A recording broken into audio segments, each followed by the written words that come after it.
লা ইলাহা ইল্লাল্লাহ মুহাম্মাদুর রাসূলুল্লাহ লা ইলাহা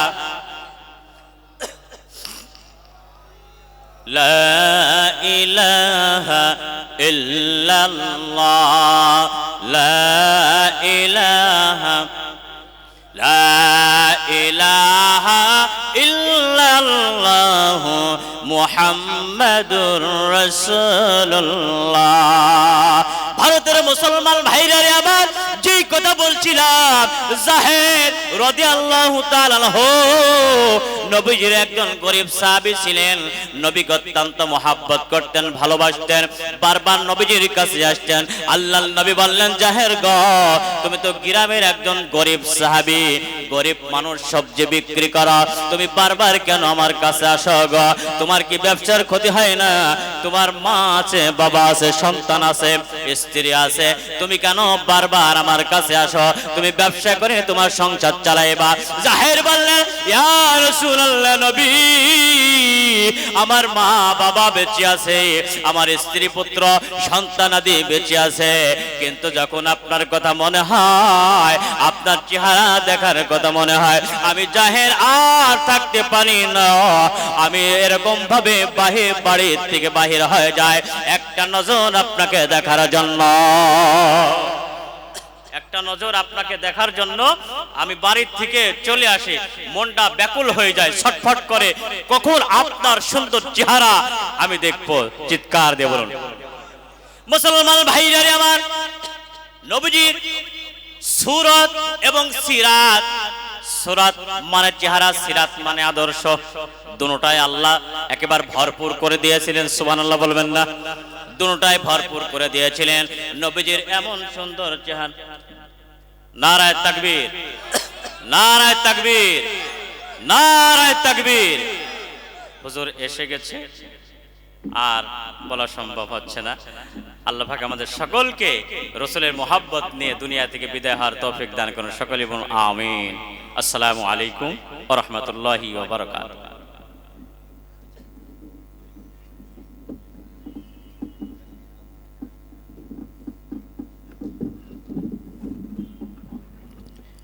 ভাই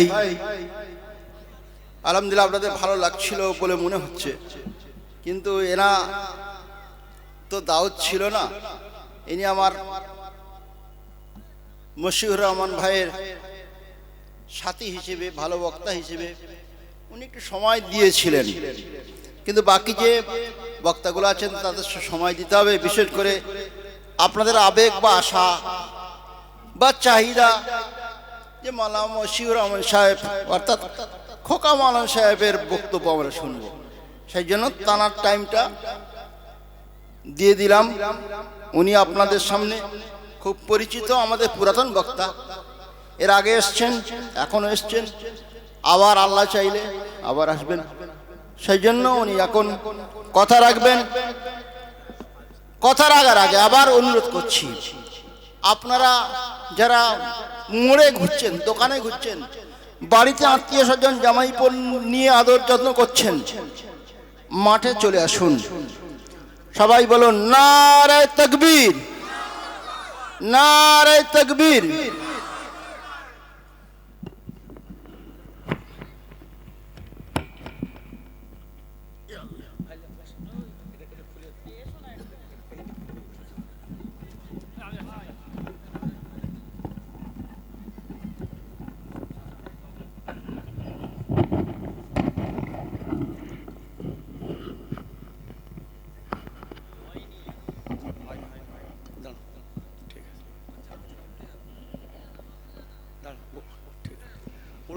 উল্টাবে না, এক আছে উল্টাবে।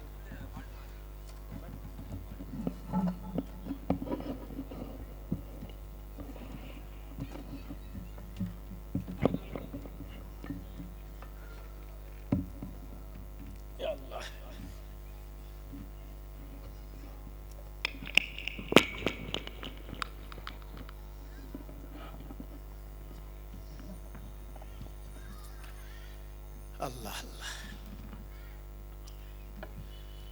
আসসালামু আলাইকুম ভাই সব যারা এখনো রাস্তায় বা বাড়িতে বা রাস্তায় এখনো যারা ঘুরছেন, ঠিক আছে, আওয়াজ সুন্দর আছে, একদম খাদ্য দরকার নেই। আমরা প্রত্যেকে গায়ে গায়ে বসে যাই, কারণ আমি আপনাদের নতুন কেউ নই, আমি আপনাদেরই পুরাতন মানুষ। কয়েকবার এখানে এসেছি, আল্লাহ পাক আমাকে এনেছেন। এবারেও আমার স্নেহের মাওলানা হায়দার সাহেব ওর অক্লান্ত পরিশ্রমে আল্লাহ পাক আসার তৌফিক দিয়েছেন, আমি এসেছি। এতক্ষণ ধরে আমার বাংলাদেশি ভাই, গত পরশু একটু পরিচয় হলো, উনি আমাকে বললেন, হুজুর আপনার দাওয়াত কোথায়? আমি বললাম বারুইপুরে। উনি এলেন আমার সঙ্গে, খুব প্রখ্যাত আলেম, তাই অল্প কিছু সময় দিলাম। উনি করলেন খুব সুবক্তা। তো যাই হোক, আমার পরে আমার মেজে হুজুর পীর কেবলার কলিজার টুকরা, আপনার হ্যান্ডিলে দেখেছেন নয়নের মানিক আলহাজ হযরত পীরজাদা মাওলানা মিনাস সিদ্দিকী অল কুরাইশি, তিনি আমার পরেই মাশাআল্লাহ আসবেন, আলোচনা করবেন। এজন্য বলছি, একটা ভাই যেন রাস্তায় না ঘোরা হয়, একটা ভাই যেন বাড়িতে কুটুম নিয়ে গল্প না করা হয়। যদি আল্লাহর বান্দা বলে দাবি করেন, নবীর উম্মাত বলে দাবি করেন, প্রত্যেকে মাহফিলে চলে আসতে হবে। ঘোরার সময় ঘুরবেন, রহমতের মজলিস, নাজাতের মজলিস, এখানে চলে আসে। নাহমাদুহু ওয়া নুসাল্লি আলা রাসূলিহিল কারীম, আম্মা বা'দ। ফায়া আইয়ুহাল হাজিরুনা রাহমাকুমুল্লাহ। ফাকাদ ক্বালা আল্লাহু তাআলা